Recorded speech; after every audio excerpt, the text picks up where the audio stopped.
औज़ु बिल्लाहि मिनश्शैतानिर्रजीम बिस्मिल्लाहिर्रहमानिर्रहीम।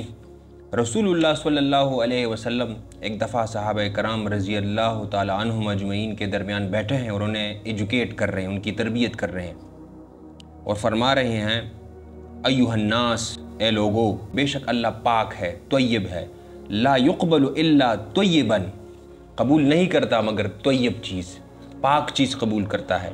व इन्नल्लाह अमरल मुमिनीन बिमा अमर बिहिल मुरसलीन, और अल्लाह सुब्हानहू व तआला ने मुमिनीन को जो ये अमर किया है, यही अमर अम्बिया को भी किया है।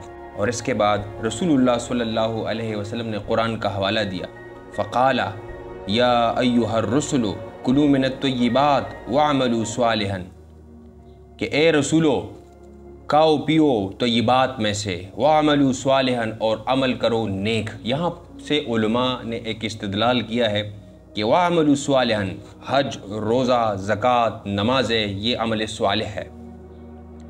तो यहाँ से ये बात मालूम हुई, ये इबादत तभी कबूल होंगी जब आप तय्यिबात में से खाएंगे, जब आपके पेट में हराम होगा, जब आपने किसी का हक मारा होगा, किसी की हक तलफ़ी की होगी, तो आपकी ये इबादतें कबूल नहीं होती। आप नमाज का अहतमाम करते हैं, आप रोज़ों का अहतमाम करते हैं। तो यहाँ से उलमा ने ये इस्तिंबात किया है कि आपकी इबादत तभी कबूल होंगी, आपकी दुआएँ तभी कबूल होंगी जब आप हराम से बचेंगे और पाक चीज़ों को इख्तियार करेंगे।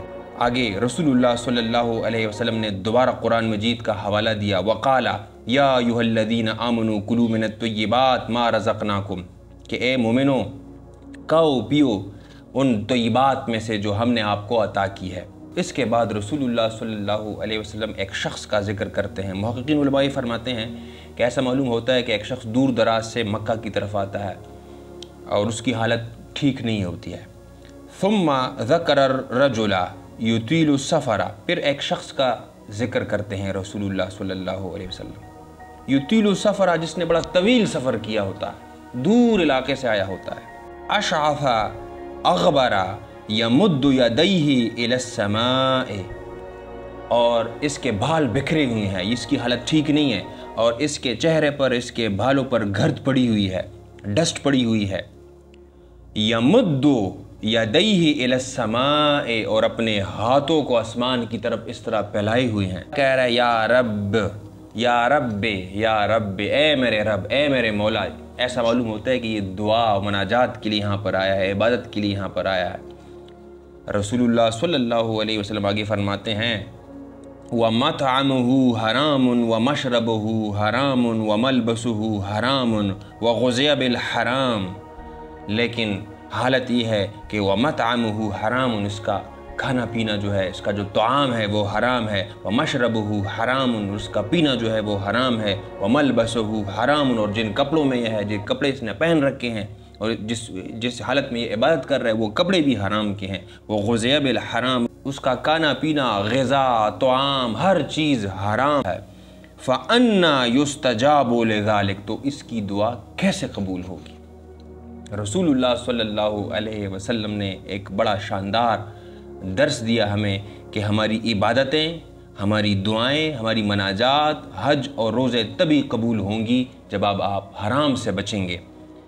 ये बात भी अपने जहन में बिठानी चाहिए। जब हम ये कहते हैं कि ये चीज़ हराम है, तो वो चीज़ क्यों हराम होती है? इसलिए क्योंकि उसमें अल्लाह के बंदों की हक तलफ़ी होती है। मिसाल के तौर पर जब मैं ज़िना का इर्तिकाब करता हूँ तो दूसरे की हक तलफ़ी होती है। जब मैं किसी प्लाट पर कब्ज़ा करता हूँ तो दूसरे की हक तलफ़ी होती है। जब मैं किसी को धोखा देता हूँ तब भी ये किसी की हक तलफ़ी है। तो अल्लाह सुब्हानहू व तआला हुक़ुल इबाद को माफ़ नहीं करते हैं। इसलिए इस हदीस में ये बताया गया है कि अल्लाह पाक है और पाक चीज़ों को कबूल करता है। आपने हराम के कपड़े पहने हुए हैं, हराम की कमाई से बने हुए कपड़ों में आप इबादत कर रहे हैं, तो ऐसी इबादत कबूल नहीं है। या इसी तरह रमज़ान का महीना है, अफ्तारी में कई सारी चीज़ें पड़ी होती हैं, कहीं ऐसा तो नहीं है कि ये हराम की कमाई की है।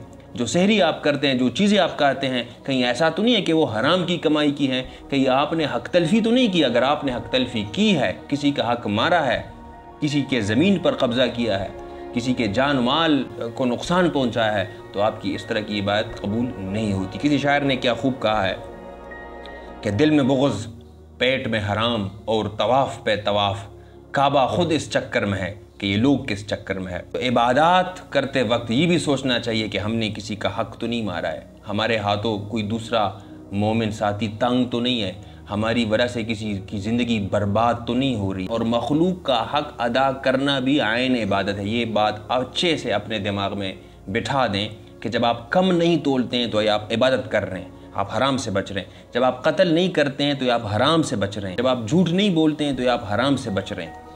اس قسم کی چیزیں ہمیں معمولی اور جزوی طور پر نظر آتی ہیں، لیکن حقیقت یہ ہے کہ ان سارے برے کام سے بچنا عین عبادت ہی ہے۔ روزہ بھی عبادت ہے، حج بھی عبادت ہے، لیکن دوسروں کو دھوکہ نہ دینا، کم نہ تولنا، دوسروں کو قتل نہ کرنا، یہ بھی عین عبادت ہے۔ اس تصور سے جب ہم زندگی گزاریں گے تو ہم بھی خوش رہیں گے اور دوسرے عباد بھی، اللہ کے بندے بھی ہم سے خوش رہیں گے۔ اللہ سبحانہ و تعالیٰ سے دعا ہے کہ ہم اس حدیث پر عمل کریں اور اس پیغام کو دوسروں تک بھی پہنچانے کی کوشش کریں۔ بارک اللہ لی ولکم فی القرآن الحکیم ونفعنی وإیاکم بالآیات وذکر الحکیم، آمین یا رب العالمین۔